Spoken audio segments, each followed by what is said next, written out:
Yeah. Then we've got a recording and we're off. Yeah.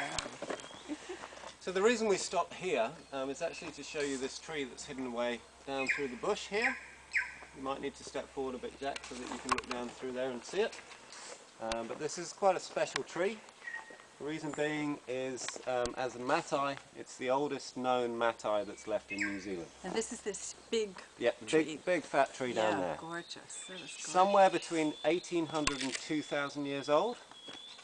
The Matai is a dioecious species. It means you get both male specimens and female specimens. That one over there is a female, so we call it our noble lady, or Marae Kuru in Maori. Now, the best way you can tell the difference between male trees and female trees, it's really quite simple. We've got examples of both right by the side of the road here. This tree here is a male, and you can always spot the male trees because they're ugly. All of these bits sticking out on the side of the trunk, you only get those on the fellas. Whereas on the other side of the road, you can see we've got a much younger female, and by contrast she is slim, slender and nice to look at. So quite a distinctive difference between the two. Now if you want to tell if you're looking at a Matai in the first place, you're never going to get a look up at the canopy, so the best thing to do is look at the bark. And you can see that with Matai it's got this funny patination on the surface. It looks like someone's been hitting it with a hammer. So Kiwis have very imaginative names for things. They call it hammer bark. And you can see that what happens is when it rains, the bark absorbs the moisture, swells up, and you get these little jigsaw-sized pieces popping off the side of the tree. Now every time this happens, any moss or lichen or any kind of parasite that's growing on the outside of the tree is constantly being shed off. So it's one reason the tree can live to such a ripe old age, through that action there. Now when settlement first happened in New Zealand, a lot of it was driven out of Britain.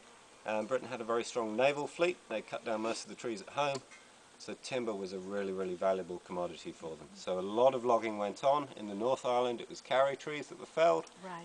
They only grew about as far south as Taupo. In the South Island the equivalent was the Matai. So big old trees like this were extensively logged. Now you can't use an axe to cut them down, the wood is too hard, the axe just bounces straight off. So instead you've got a cross saw, guy either end walking backwards and forwards for anything between 3 or 4 days work to cut down a tree of this size. Good thing. Once the tree is down, anything up to a month to get it from here down into the valley where you'd have your timber mill to process the wood. But the price of the timber was such that it was well worth their while to do so. But now they're protected? Absolutely, fully protected species, very, very slow growing, so populations will never recover. So old specimens like this are obviously highly valued. Now at the logging times, big difference between the male and the female trees. The shape of the female meant that the timber was highly valuable. Very few knots, very little tendency for the wood to warp, so fantastic for flooring in houses or decks on boats. And a lot of it was used to build infrastructure in New Zealand, piers, wharves, houses, that sort of thing. Male trees, examples like this one, although they're very big, timber is less valuable, and if it's hard to retrieve from here, often they would just put a stick of dynamite in somewhere and blow the whole thing up. Oh my gosh. That's So big wastage. Attitudes have obviously changed enormously since then. Now one of my favourite features about this tree is if you look up the top, you can see there's almost a crevice that runs down the inside where the branches start to spread out. Very commonly happens with Matais, and when it does, you get some rainwater funneling down the inside of the tree. It sits on the inside of the trunk, and this tree's been here about 1400 years. There will have been rainwater in there for at least 500 or 600 years of that, mixing in with the resin and the sap, and you get a natural fermentation process. So when the guys were logging, they'd be cutting in. If they hit one of these reservoirs, liquid would come gushing out, brown in colour, a frothy head on the top and a strong smell of alcohol. They called it Matai beer. They would mix it with sugar or berries or currants or anything to make it palatable, but it's been tested anywhere up to 46% proof. Wow. So we're thinking more like a whiskey or a vodka than a beer. So the logging boss is not too happy with the guys getting drunk on the Matai beer during the week. So often what they do is they'd reserve work on the Matai for a Friday.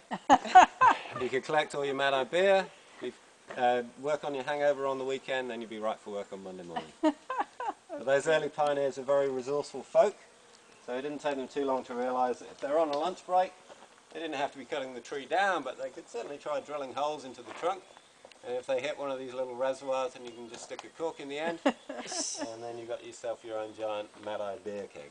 I thought you were going to say that with that water collecting in there, that served as a irrigation system for the plant life for the around roots. it. Did that also happen? I'm not aware of that. Okay. Because it Typically, can't go all the way. It well, doesn't go all the way. well, typically they grow in very lush green areas like this, where there's a lot of rain. Okay. So I can imagine they've got ample water straight from the ground. So, nature being the way it is, growing right beside the tree here, we have a remedy. Now this is known as kawa, or the Maori medicine plant, or the pepper tree. Very, very distinctive, easy to recognise. It has a heart-shaped leaf. As you can see, it's got 5 veins that run down the face of the leaf. And if you squish it up, then it's got quite a distinctive smell to it. Almost peppermint. Yeah, it's good. Oh, yes. Now, this is a fantastic plant to know. Very commonly used by the Maoris. They have 27 different medicinal uses for it. I'm brave enough to tell you 4. One is if you have a boil, you can make a poultice from this under a bandage. If you have a cut or a graze, it's got antiseptic properties, you can rub it straight on. If you've got a toothache, little leaf like that, next to your tooth, in 5 minutes your jaw will go numb. Use that toothache pain, but the most common thing to do is to make kawa tea. And to do that, all you do is you take 5 or 6 leaves, strip them up, steep them in boiling water. All the leaves will sink to the bottom, and once that's happened, you've got yourself a fantastic herbal tea, a green tea. The plant is full of antioxidants, so if you've had a hard night on the Matai beer, it'll help strip all those poisons, toxins out of the blood, help your liver do its job, and it will rehydrate you at the same time. So it doesn't anesthetize your digestive system on the way down. I can tell you, it's the perfect hangover cure. Okay. Personal experience. Really good to know. Now we get a lot of tourists come through, particularly on the big Kiwi experience buses, and for some reason they're strangely inspired to make kawa tea. And they will spend ages looking for the perfect leaf, much like that one that I found there. Just looking for leaves. You can see that very, very often insects will go hard on the kawa. They know a good thing when they see it. They like it too. And when that happens, the plant actually floods the leaves with its own natural chemicals. It's those that you want in your kawa tea. So you will get the best brew if you go for the leaves with the holes in them. Good to know.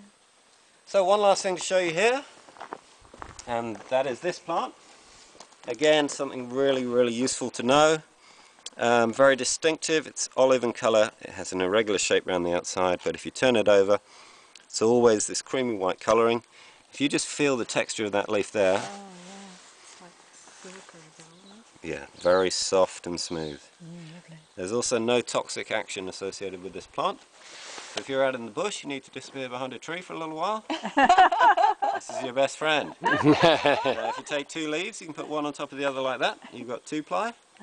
Very good. Yeah, excellent. I recommend you go with the furry side up, unless you want to polish, up to you. And unlike the kawa, you don't want the leaves with the holes in them. It's really obvious. And don't try and make tea with it either. It wouldn't work. Historically, another really important use for these. In those early settler days, obviously no paper mills in New Zealand. Writing paper was very, very expensive. If you keep these dry, they last really, really well. So they would use them to write notes on, string them up to keep a diary, and even to this day, you can take a leaf like this, sellotape a stamp on it, address, message, straight in a letterbox, in a post box, and it will get delivered domestically within New Zealand. Oh my Exactly as it gosh, is. that's amazing. So there you go, Rangiora. Great, yeah. Perfect. Thank you. Take a photo of the Matai tree. Sorry? I wanted to actually take a photo of the tree. Are we finished recording? We are done, yes. Okay, so I'll leave it. We'll